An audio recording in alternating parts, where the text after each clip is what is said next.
बौद्ध जीवन मार्ग में आप सभी का स्वागत है और मैं हूँ रंजीता प्रज्ञा। नमो बुद्धाय, सप्रेम जय भीम। साथियों, आज हम भारतीय संविधान बुद्ध के विचारों का आईना है विषय पर बात करेंगे। लेकिन उसके पहले आप सभी से अनुरोध है कि वीडियो को अपने सभी ग्रुप्स में फॉरवर्ड जरूर करें, जिससे बुद्ध व बाबा साहेब के वास्तविक विचारों का प्रसार हो और धम्म का विकास हो। और साथ ही यदि आपने अब तक इस चैनल को सब्सक्राइब नहीं किया हो तो कृपया सब्सक्राइब अवश्य करें और लाइक करने में कंजूसी बिल्कुल ना करें। साथ ही बेल बटन को दबाना ना भूलें। तो फिर आइए दोस्तों, विषय की शुरुआत करते हैं। साथियों, किसी भी देश के संविधान का निर्माण उस देश के प्राचीन या भूतकालीन उतार चढ़ाव पर निर्भर करता है।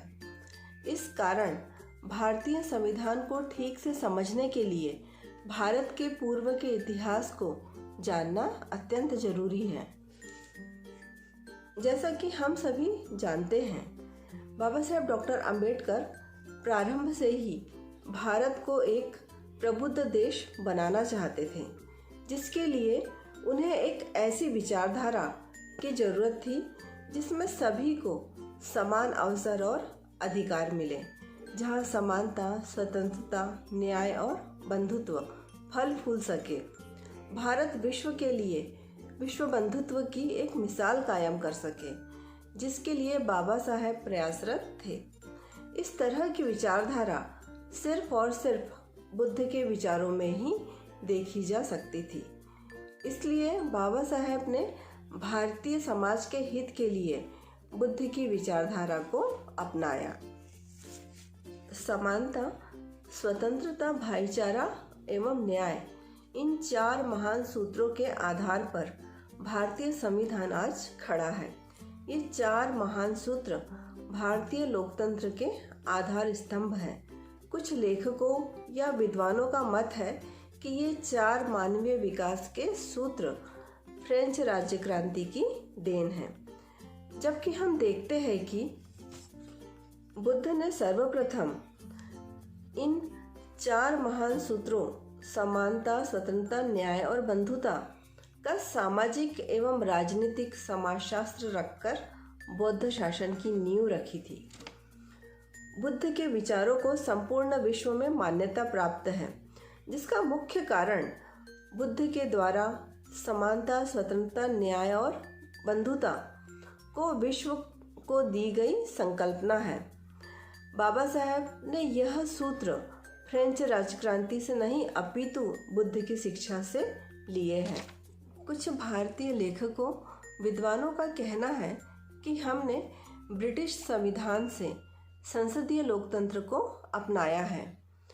दोस्तों, भारतीय संविधान ने लोकतंत्र को अपनाया, यह पश्चिमी देशों का अनुकरण बिल्कुल नहीं है, जबकि यह बुद्ध की गणतंत्र पद्धति है, जिसे आदर्श मानकर लोकतंत्र को स्वीकार किया गया है, जिसे हम भारतीय संविधान सभा 25 नवंबर 1949 के बाबा साहेब डॉक्टर अंबेडकर के ऐतिहासिक भाषण से समझ सकते हैं, जिसमें बाबा साहेब कहते हैं कि ऐसी बात नहीं है कि भारत को ज्ञात ही न हो कि लोकतंत्र क्या चीज़ है। एक समय था जब भारत गणतंत्रों से व्यापक स्तर पर सुसज्जित था। ऐसा भी नहीं है कि भारत के लिए संसद कोई नई चीज़ हो और वह संसद की कार्यप्रणाली संबंधी प्रक्रियाओं से अनजान एवं अपरिचित हो। हमारे प्राचीन बौद्ध भिक्षु संघों के अध्ययन से प्रमाणित होता है कि उनके यहाँ न केवल संसदें होती थी, ये संघ और कुछ नहीं संसदों के ही प्रतिरूप थे। आज के आधुनिक लोकतंत्र में जिन संसदीय प्रक्रियाओं की हम जो इतनी ज़्यादा चर्चा करते हैं, इन प्रक्रियाओं में से बौद्ध भिक्षु संघ पूर्ण रूप से परिचित थे और उनका ठीक ठाक पालन भी किया करते थे। आसन व्यवस्था संबंधी नियम, प्रस्तावों संबंधी नियम, संकल्पों, गणपूर्ति, सचेतक मतगणना, मतपत्रों के माध्यम से गुप्त मतदान, निंदा प्रस्ताव, नियमन, पूर्व न्याय इत्यादि विषयक नियम उनके यहाँ विद्यमान थे। बाबा साहब को भारत को सार्वभौम गणतंत्र बनाना था, इसलिए उन्होंने बुद्धकालीन गणतंत्र पद्धति को अपनाया। भारतीय संविधान की उद्देशिका पढ़ने से पता चलता है कि इस पर बुद्ध के धम्म के विचारों का प्रभाव है। बुद्ध ने सभी समान हैं ऐसी शिक्षा अपने अनुयायियों को दी थी। इस उद्देशिका से स्पष्ट होता है कि बाबा साहेब डॉक्टर अंबेडकर ने बुद्ध के ही विचार आधुनिक रूप में रखे हैं। इस तरह बाबा साहेब बुद्ध के समतावादी विचार भारत भूमि में रोपित करना चाहते थे, ताकि एक अच्छे, समृद्ध व खुशहाल समाज का निर्माण किया जा सके।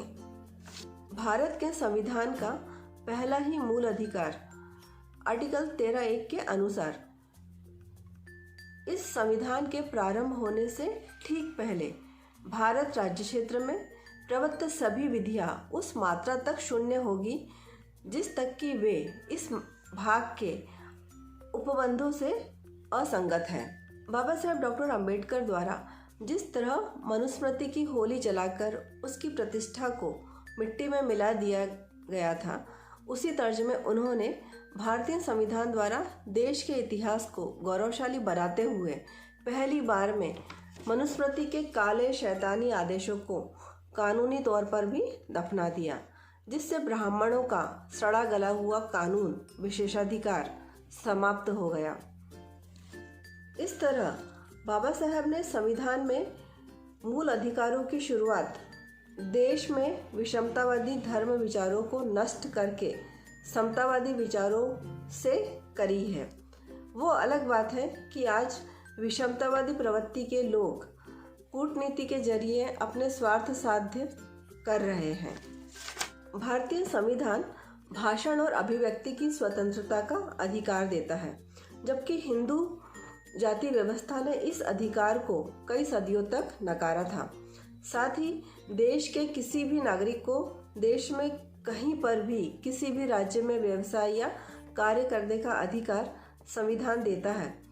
हिंदू धर्म ने समाज को जातियों और उपजातियों में विभाजित करके प्रत्येक जाति को विभिन्न व्यवसाय जातिनुसार आवंटित किए थे। हिंदू धर्म ने लिंग, जाति, वंश, वर्ण को आधार बनाकर समाज में असमानता प्रस्थापित करी थी। शूद्रों और अस्पृश्यों को शिक्षा का अधिकार नहीं दिया था और स्त्री पुरुष में भेद करके महिलाओं को पुरुषों की दासी बनाया, जबकि बुद्ध धर्म में किसी भी तरह का भेद नहीं किया गया। बुद्ध धर्म में सभी को शिक्षा का अधिकार था। बुद्ध ने हिंदू धर्म के विपरीत महिलाओं को पुरुषों के बराबर सभी क्षेत्रों में समानता का अधिकार दिया था। आज सभी को संविधान ने शिक्षा का अधिकार देकर रोजगार में समान अवसर दिया। जिस तरह बुद्ध ने छुआछूत समाप्त कर, विषमता समाप्त कर अपने संघ में निम्न वर्गों को, शूद्रों को भी राजा की पंक्ति में बिठा दिया था, उसी तरह संविधान द्वारा आज एक दलित महिला भारत के राष्ट्रपति पद पर आसीन है। संविधान द्वारा बाबा साहब ने अस्पृश्यता, छुआछूत को समाप्त किया और जो कोई इसका आचरण करता है उसे दंडित करने के लिए कानून बनाया। लेकिन हम आज देखते हैं कि संविधान लागू होने के इतने सालों के बाद भी भारत में आज भी अस्पृश्यता का आचरण हो रहा है, विशेष रूप से ग्रामीण क्षेत्रों में, जिसका मूल कारण जाति है, जो कि हिंदू धर्म की ही देन है। हिंदू धर्म में आर्थिक संपत्ति प्राप्त करने का अधिकार सिर्फ और सिर्फ ऊंची जाति के लोगों को था, परंतु भारतीय संविधान आर्थिक समानता प्रस्थापित किए बिना व्यक्ति की सामाजिक स्वतंत्रता का कोई अर्थ नहीं, ऐसी बात करता है, जो कि बुद्धवाणी के अनुरूप ही है। डॉक्टर बाबा साहेब अम्बेडकर को हिंदू धर्म ग्रंथों के जातिवादी विचार भारत के सामाजिक लोकतंत्र के लिए बाधक लगते थे। इस कारण उन्होंने हिंदू धर्म व हिंदू धर्म ग्रंथों को संविधान से बाहर रखा।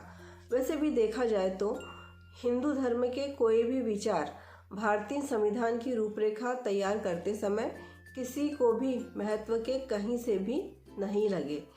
यह हिंदू धर्म की या यूँ कहे ब्राह्मणी धर्म की भारतीय संविधान द्वारा हुई पराजय है। हिंदू धर्म विषमतावादी होने के कारण बाबा साहेब ने भारतीय संविधान पर इसका प्रभाव किसी भी रूप में पड़ने नहीं दिया। भारतीय संविधान ने लोगों को धार्मिक स्वतंत्रता देकर जो धर्म जिसे अच्छा लगे उसे स्वीकार करने की छूट दी है।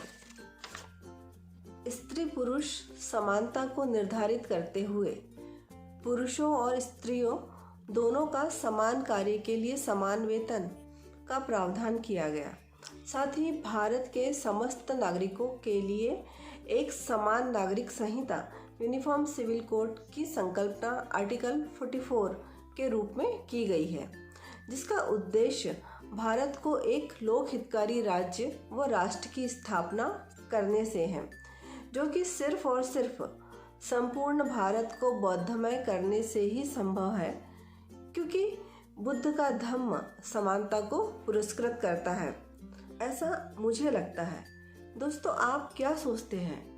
कृपया इस पर अपने सुझाव जरूर दें। भारतीय संविधान द्वारा वैज्ञानिक दृष्टिकोण का समर्थन किया गया है, जो कि बौद्ध दर्शन के पूर्णतः अनुकूल है, सुसंगत है। आज भारतीय संविधान में बुद्ध की शिक्षाओं के अनुरूप विज्ञानवाद, मानवतावाद, प्राकृतिक पर्यावरण की सुरक्षा करना और समस्त सजीव प्राणियों पर दयाभाव दिखाना, उनकी रक्षा करना, हिंसा से दूर रहना जैसी धाराओं का समावेश किया गया है। जबकि हम ब्राह्मणी संस्कृति में देखते हैं तथा देश में अंधश्रद्धावश अनेक प्राणियों की बलि चढ़ाकर हत्या की जाती थी। भारतीय संविधान द्वारा इस तरह की प्रथाओं पर रोक लगाई गई है। आज भारत ने वैज्ञानिक क्षेत्र में जो उन्नति की है वह हिंदू धर्म के कारण नहीं, अपितु संवैधानिक मूल्यों को अपनाने के कारण ही की है। बाबा साहेब ने भारत में बुद्ध धम्म के समता, स्वतंत्रता, न्याय और बंधुता के माध्यम से लोकतंत्र स्थापित किया।